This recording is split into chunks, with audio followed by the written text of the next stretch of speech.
ನಮಸ್ತೆ friends, welcome to my cooking channel. ಇವತ್ತಿನ video special ಏನಪ್ಪ ಅಂದರೆ ಕಡಲೆ ಬೀಜ ಹಾಗೂ ಟೊಮೆಟೊ ಚಟ್ನಿ ತುಂಬಾ ಚೆನ್ನಾಗಿರುತ್ತೆ. ಹಾಗೆ ಒಂದೇ ಥರ ಚಟ್ನಿ ತಿಂದು ಬೇಜಾರಾಗಿದ್ದರೆ ಒಂದು ಸರಿ ಈ ಚಟ್ನಿನ ಟ್ರೈ ಮಾಡಿ ನೋಡಿ, ತುಂಬಾ ರುಚಿಯಾಗಿರುತ್ತೆ. ಬನ್ನಿ ಹೇಗೆ ಮಾಡೋದು ಅಂತ ನೋಡ್ಕೊಂಡು ಬರೋಣ. ಮೊದಲನೇದಾಗಿ ನಾನಿಲ್ಲಿ ಒಂದು ಬಾಣಲೆ ತಗೋತಾ ಇದ್ದೀನಿ. ಹಾಗೆ 2 ಟೇಬಲ್ ಸ್ಪೂನ್ ಆಗುವಷ್ಟು ಅಡುಗೆ ಎಣ್ಣೆ ಸೇರಿಸ್ಕೊತಾ ಇದ್ದೀನಿ. ಹಾಗೆ ಎಣ್ಣೆ ಕಾದ ನಂತರ ಇಲ್ಲಿ 2 ಟೇಬಲ್ ಸ್ಪೂನ್ ಆಗುವಷ್ಟು ಕಡಲೆ ಬೀಜ ತೊಗೊಂಡಿದ್ದೀನಿ.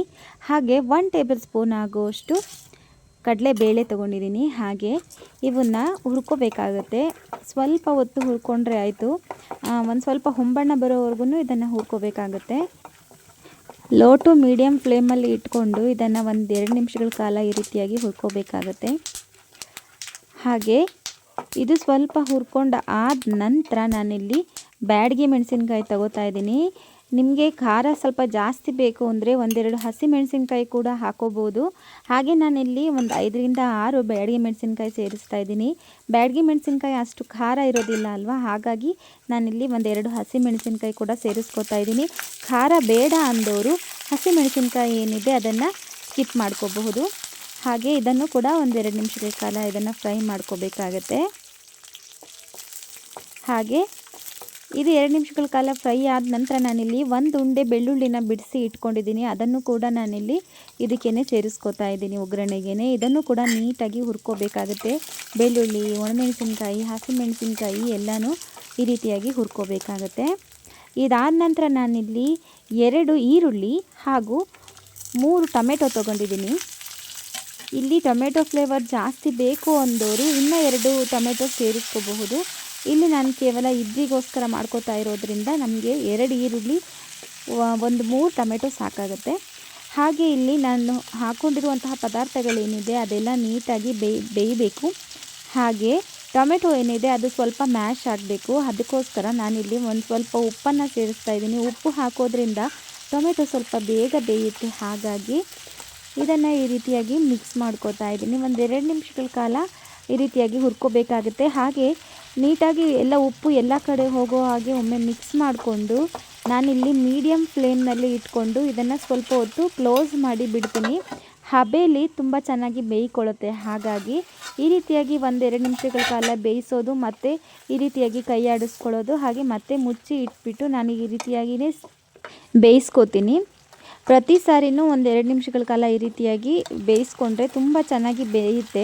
ಟೊಮೆಟೊ ಏನಿದೆ ಅದು ನೀಟಾಗಿ ಮ್ಯಾಶ್ ಆಗಬೇಕು, ಅದಕ್ಕೋಸ್ಕರ ಸ್ವಲ್ಪ ಸಮಯ ಹಿಡಿಯುತ್ತೆ. ಇದನ್ನು ಸ್ವಲ್ಪ ಹೊತ್ತು ಹುರ್ಕೊಂಡ್ರೆ ಆಯಿತು.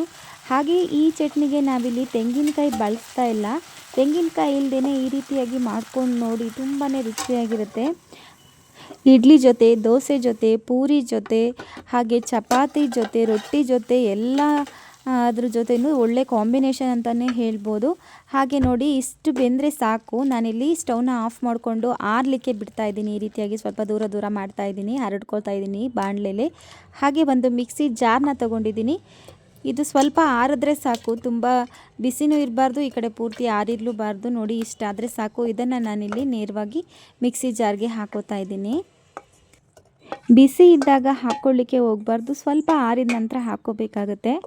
ಹಾಗೆ ಇದನ್ನು ಒಂದು ಸಾರಿ ಈ ರೀತಿಯಾಗಿ ರುಬ್ಕೊಂಡು ಬರ್ತೀನಿ. ಪೂರ್ತಿಯಾಗಿ ಅಲ್ಲ, ತರಿಯಾಗಿ. ಇದು ತರಿಯಾಗಿ ರುಬ್ಬಿ ಆದ ನಂತರ ಒಂದು ಸ್ವಲ್ಪ ಬೆಲ್ಲ ಹಾಗೂ ಸ್ವಲ್ಪ ಹುಣಸೆ ಹಣ್ಣನ್ನು ಸೇರಿಸಿ ಇದು ರುಬ್ಕೊಳ್ಳಿಕ್ಕೆ ನೀರು ಬೇಕಾಗುವಷ್ಟು ಹಾಕ್ಕೊಂಡು ಇದನ್ನು ರುಬ್ಕೊಂಡು ಬರಬೇಕಾಗತ್ತೆ. ನೋಡಿ, ಈ ರೀತಿಯಾಗಿ ರುಬ್ಕೊಂಬಂದರೆ ಆಯಿತು. ಕಲರ್ ನೋಡಿದ್ರೇ ಗೊತ್ತಾಗ್ತಾ ಇದೆ ಅನಿಸುತ್ತೆ, ತುಂಬಾ ರುಚಿಯಾಗಿರುತ್ತೆ. ಹಾಗೆ ಎಲ್ಲದಕ್ಕೂ ಹೊಂದಿಕೆ ಆಗುವಂತಹ ರೆಸಿಪಿ ಇದು. ಹಾಗೆ ಇದನ್ನು ನಾನಿಲ್ಲಿ ಒಂದು ಬೌಲ್ಗೆ ಶಿಫ್ಟ್ ಮಾಡ್ಕೋತಾ ಇದ್ದೀನಿ. ಇದನ್ನು ನೇರವಾಗಿ ಇದೇ ರೀತಿಯಾಗಿ ಕೂಡ ತಗೋಬೋದು, ತಿನ್ಕೋಬಹುದು. ಆದರೆ ಇದಕ್ಕೆ ಒಂದು ಒಗ್ಗರಣೆ ಕೊಟ್ಟರೆ ಇನ್ನೂ ತುಂಬಾ ರುಚಿಯಾಗಿರುತ್ತೆ. ಅದಕ್ಕೋಸ್ಕರ ನಾನಿಲ್ಲಿ ಒಂದು ಅರ್ಧ ಟೇಬಲ್ ಸ್ಪೂನ್ ಆಗುವಷ್ಟು ಅಡುಗೆ ಎಣ್ಣೆ ಸೇರಿಸ್ಕೋತಾ ಇದ್ದೀನಿ ಒಂದು ಒಗ್ಗರಣೆ ಪಾತ್ರೆಗೆ. ಹಾಗೆ ಇದಕ್ಕೆ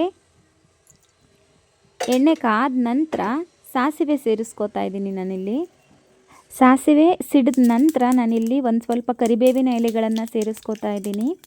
ಹಾಗೆ 1-2 ಒಣಮೆಣಸಿನ್ಕಾಯಿ ಕೂಡ ಸೇರಿಸ್ತಾ ಇದ್ದೀನಿ, ಚಿಕ್ಕದಾಗಿರುವಂಥದ್ದು. ಹಾಗೆ ಇಲ್ಲಿ ನಾನು ಒಂದು ಅರ್ಧ ಟೇಬಲ್ ಸ್ಪೂನ್ ಆಗುವಷ್ಟು ಹಿಂಗನ್ನು ಕೂಡ ಸೇರಿಸ್ತಾ ಇದ್ದೀನಿ. ಹಿಂಗಿದೆ ಅಲ್ವಾ, ಇದು ಆಪ್ಷನಲ್. ಹಾಕಿದ್ರೆ ತುಂಬ ಒಳ್ಳೆ ಫ್ಲೇವರ್ ಸಿಗುತ್ತೆ. ಹಾಗಾಗಿ ನಾನಿಲ್ಲಿ ಹಿಂಗೆ ಹಾಕ್ಕೊಂಡು ಸ್ಟವ್ನ ಆಫ್ ಮಾಡ್ಕೋತಾ ಇದ್ದೀನಿ. ಹಾಗೆ ಇದನ್ನು ನೇರವಾಗಿ ಚಟ್ನಿಗೆ ಸೇರಿಸ್ಕೋತಾ ಇದ್ದೀನಿ. ನೀವು ಕೂಡ ಒಮ್ಮೆ ಟ್ರೈ ಮಾಡಿ ನೋಡಿ, ತುಂಬಾ ರುಚಿಯಾಗಿರುತ್ತೆ. ಹಾಗೆ ಅಷ್ಟೇ ಈಸಿ ಕೂಡ ಮಾಡ್ಕೊಳ್ಳೋದು.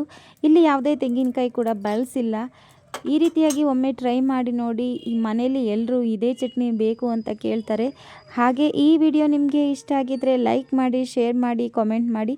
ಹಾಗೆ ನನ್ನ ಚಾನಲ್ನ ಸಬ್ಸ್ಕ್ರೈಬ್ ಆಗೋದನ್ನು ಮರಿಬೇಡಿ. ಮುಂದಿನ ವಿಡಿಯೋದಲ್ಲಿ ಸಿಗೋಣ. Thank you.